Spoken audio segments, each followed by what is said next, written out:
Hey friends, I figured today I would talk about my grandfather's 1964 Fender Mustang. This was his guitar. I got it when he died. Let me tell you a little bit about the history of this and how it ended up in my hands.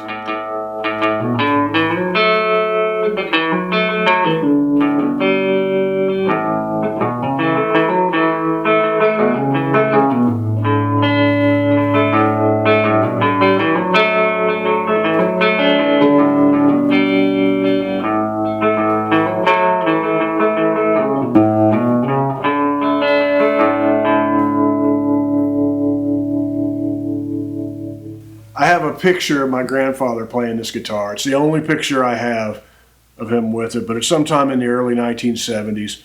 And he's wearing the hat that I'm wearing right now.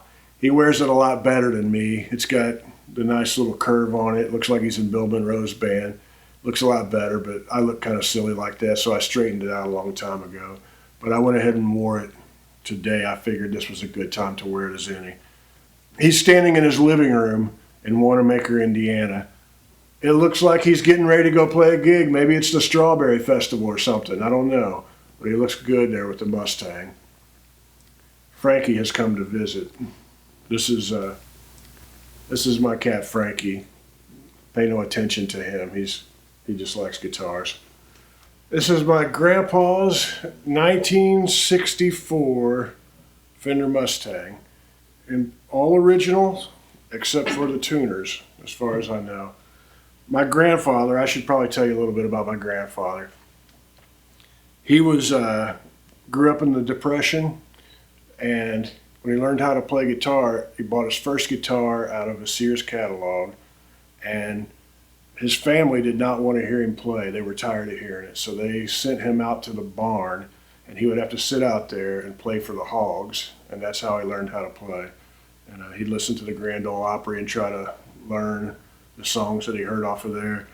So since he grew up in the Depression, he was just extremely cheap. He never bought a brand new guitar that I know of other than that very first one.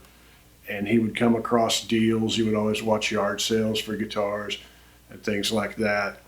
And somewhere along the line, a friend of his needed money. And that friend owned this guitar and also had a Fender Deluxe Reverb. I believe it was from the 60s. And my grandpa bought this Mustang and that Deluxe Reverb amp for $75.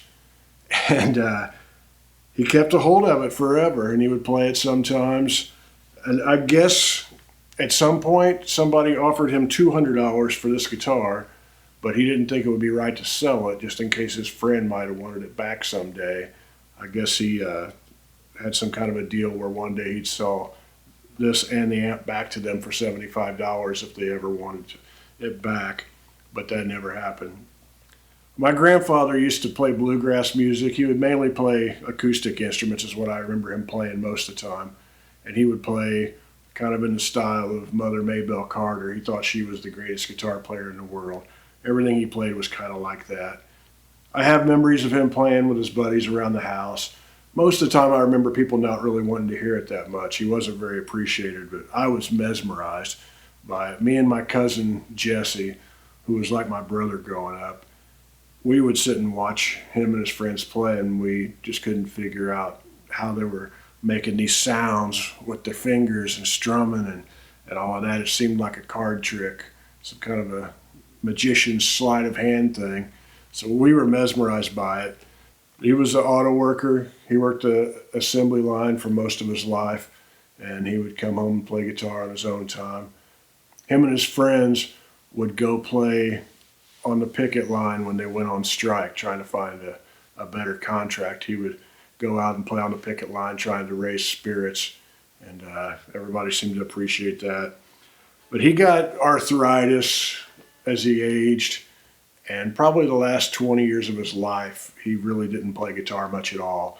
He had all of these guitars that were up in the upstairs of his house that never really went too much, in closets and attic space, and everything just got in really, really bad shape. And when he died, I went and I got most of his guitars. And I remember going in and I found this one in there, and I had forgotten that he had this. But me and my cousin would sometimes look in the closet, and we'd see this. We're like, man, that's a Fender. Grandpa owns a Fender. We didn't know anybody that had Fender guitars. That was pretty damn cool.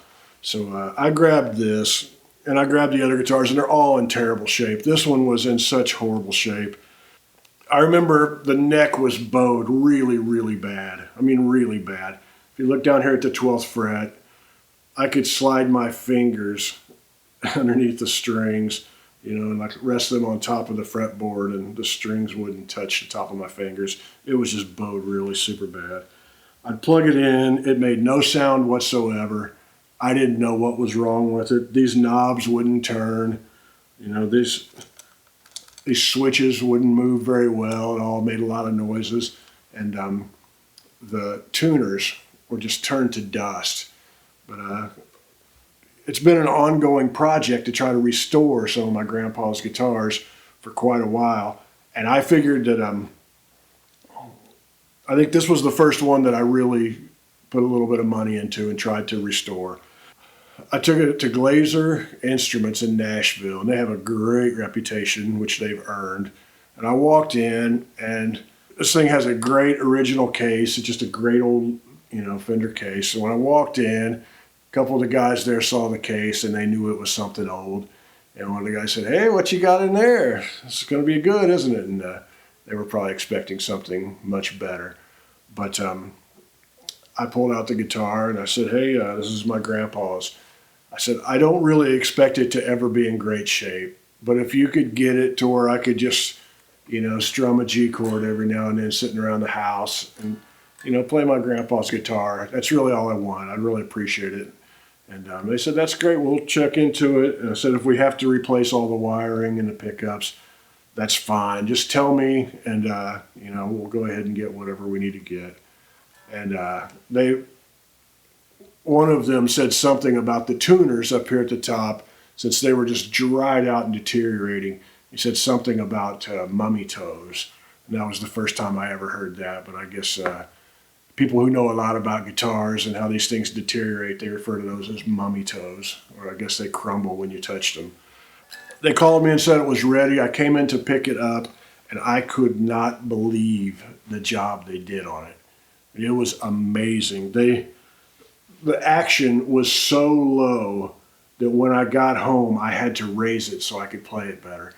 I don't know what they did, what kind of black magic and chicanery, but they did just a fabulous job. They managed to get everything working and all the electronics. They said they didn't have to replace anything at all. There was just a lot of shorts, a lot of things rusted and stuff like that. And they took care of it, and the thing just worked great when I got it home. And they put some new tuners in the style of the original old ones. And it's a 24-inch scale. I never had the vibrato arm. I'm not sure what happened to it. I bought one that was a replacement, and I've lost it also, so I'm not sure what happened to that. But the vibrato works great. Everything about it. It sounds really cool. This guitar originally went for $189. That's the list price in 1964. It was $189.50. And they didn't hold value very well. In the 1980s, maybe around 86 or 88, any guitar store that you walked into in America, you would see one of these hanging on the wall for $75. And there'd usually be a few of them, and they had a very hard time selling them. The only person I remember playing one back then was David Byrne. I seem to remember seeing him play it in a concert video, which I thought he was really cool for playing that. Just a few years later, around 1990, Kurt Cobain and a lot of the people from Seattle started playing these, and the value kind of went up. People started appreciating them. They would put different pickups in. I'm sure you guys have seen that. Turned it into a completely different animal, which, hey man, reduce, reuse, and recycle. I'm all about that.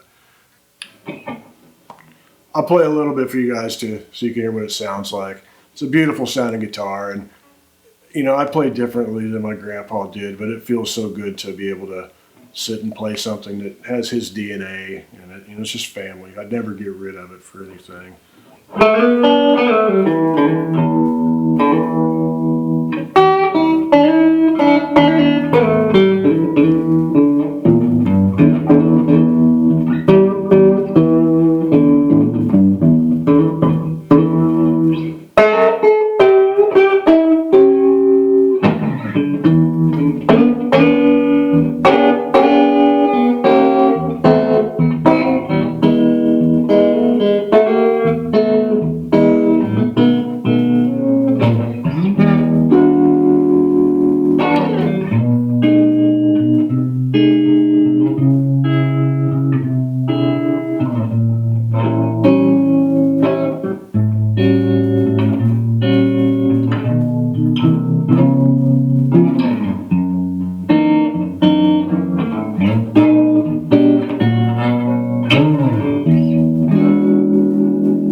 realize that some of you know a lot more about these guitars than I do, and I'd love to learn more. I know it's a 24-inch neck. It's got the clay inlays. The folks at Glaser told me it was 1964, and it was actually one of the earliest ones they made. And I really dig it. I'd never get rid of it. It's wonderful. It's got my grandfather's DNA, his mojo in it. Family heirloom at this point. But I know that there's folks out there watching this who know an awful lot about guitars. If you have anything you'd like to say about it, I'd love to hear it. But be sure and subscribe and comment and all of that stuff. But I'll leave you with a little music from my grandfather's Mustang.